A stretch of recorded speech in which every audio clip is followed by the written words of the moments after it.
Damn it, I have to talk about my whole life again. Crap. I can make some noise. Hey YouTube, it's me again. You can talk louder.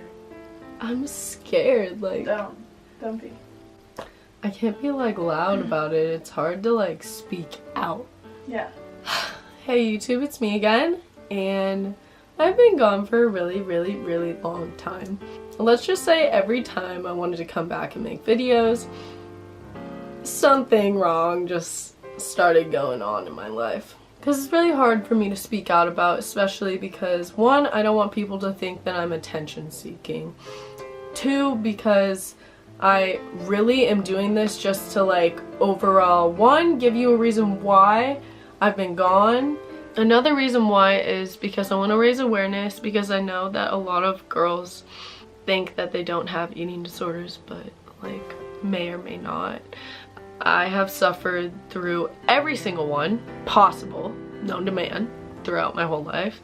There's orthorexia, bulimia, anorexia, and binge eating disorders. Just know that all eating disorders come in all different shapes and sizes, and you can't tell just by looking at someone, so don't ever just assume. And you do all of these to like fill an emotional gap or void in your life, and so this was like my #1 way to turn like throughout all my like trials. I started at a really young age knowing what good and bad food was, and I think it just continued on like the rest of my life. I struggled at a young age with having a lot of like smaller friends, and not that I was like fat, but like I did have my little baby weight type of stomach that like everyone would like mess around with me about, like my family, but like not in like a serious way. In my head, my first like thing was to be a defender against anyone who like tried calling me fat or messing with me.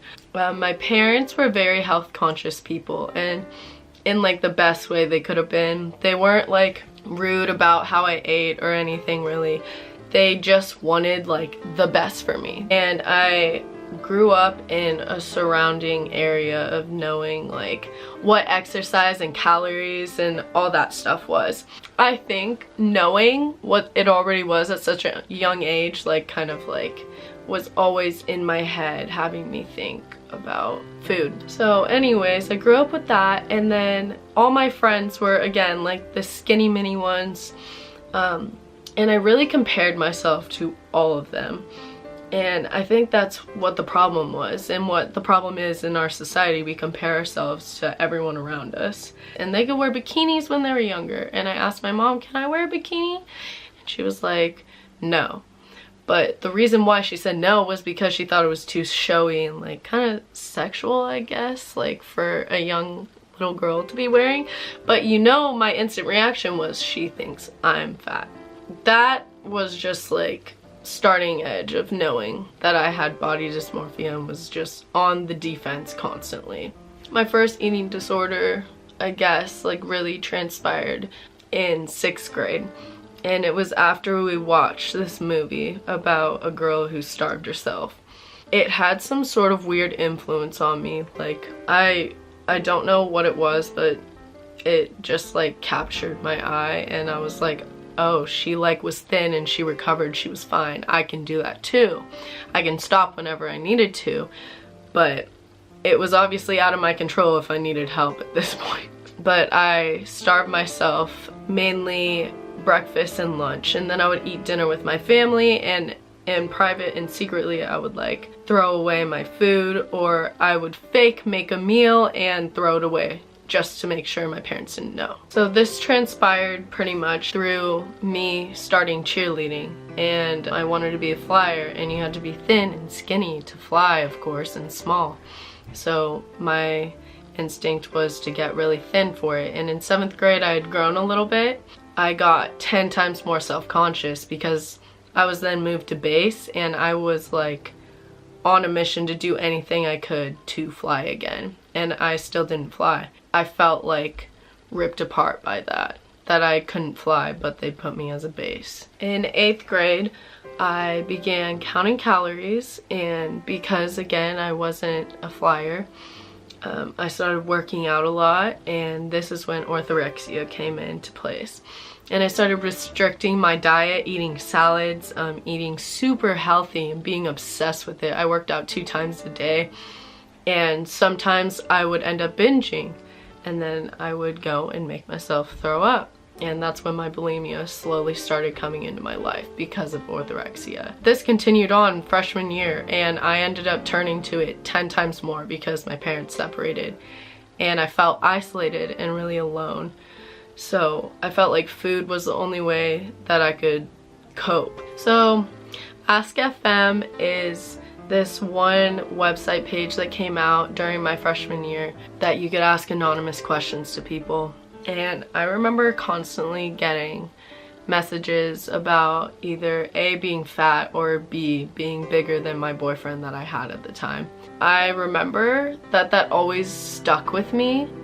And again, just because I was always on the defense of being called fat, like, I hadn't actually been called fat physically to my face, but then when I was seeing it on Ask FM, I was like, oh, like, this must be real. I'm actually fat. And I would go on diets and do all this crazy to get thin. Freshman and sophomore year, I would steal laxatives and diet pills from the store, and I would hide them in like this secret like purse in my closet, and no one knew. I even had a boyfriend, and I don't think he even knew the severity of how bad my eating disorder was because I was so goddamn good at hiding it. My family didn't even know. I had the downstairs room, and I would get up and run every morning and restrict myself to eating at least 500 to 800 calories a day. I look back at myself and think like, wow, like I was really thin, and I probably should have just been happy with myself, but I wasn't. Sophomore year, I believe,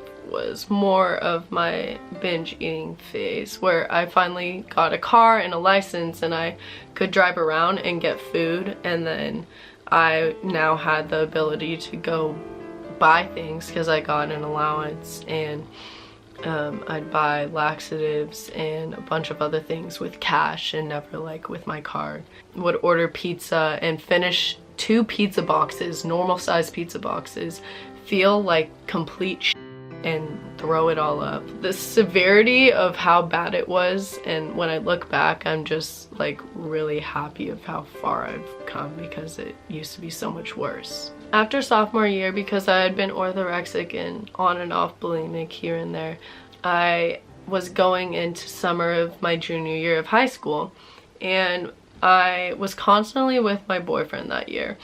He could eat anything he wanted and not gain a pound, so I would eat with him, and then that's when I was trying to like not be bulimic and not throw up and not be orthorexic, but I ended up overtaking a binge eating disorder, and I ended up gaining at least 20 or 30 pounds that summer. After summer, I would look at myself in the mirror and realize like how upset I was with myself, and again came on my orthorexia and bulimia. And I would wear a waist trainer like every day. I'd wake up at 5 in the morning, and I would go on the elliptical and run the treadmill, and I would limit myself to eating under 1,000 calories. I still limited myself, and I was burning at least over like 2,000 calories a day normally for a normal human being, which is like kind of crazy. I was at a different school at that time, and then I transferred back to my regular school that I was at before. It's a complicated story. I ended up going back, and I was still again orthorexic. My anxiety would overtake my immune system, and I would make myself feel sick, so I didn't have to go to school most of the time. And I missed so much school, which is why I had to go attend a different school, because my parents were paying tuition for this school, and they were like, whoa. Did you miss a lot of school? Sophomore year, I missed a lot of school.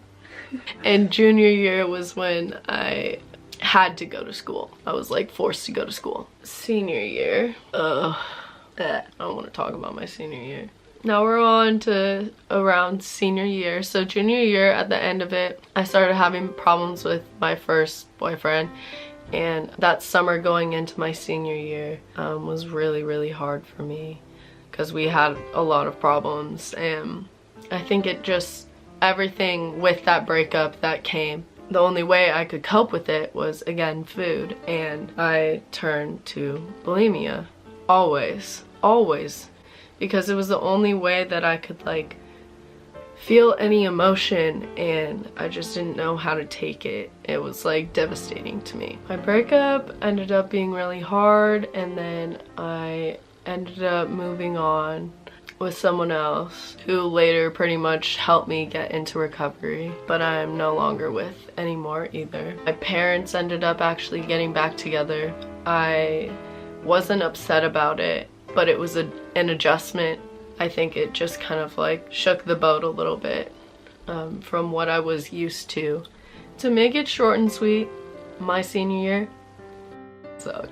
Like, it was just awful. All my friends left for college, and I actually came out and told my mom about my eating disorder, but I said I wasn't doing it anymore, which I actually wasn't for a couple months, and then I ended up purging and binging and eating again, and then stopped until very, very, very close friend of mine, her mom passed away, and it was really hard for all of us.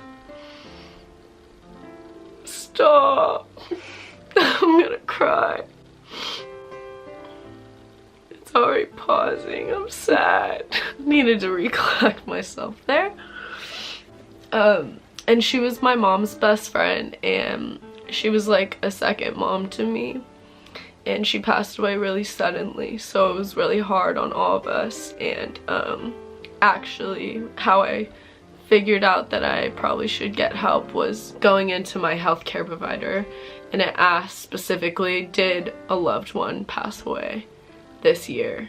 And that's like when I started back up, like immediately. My first way to cope with the first death that's ever like happened relatively close to me or really meant something to me was her. Right before summer started, I decided to go get help.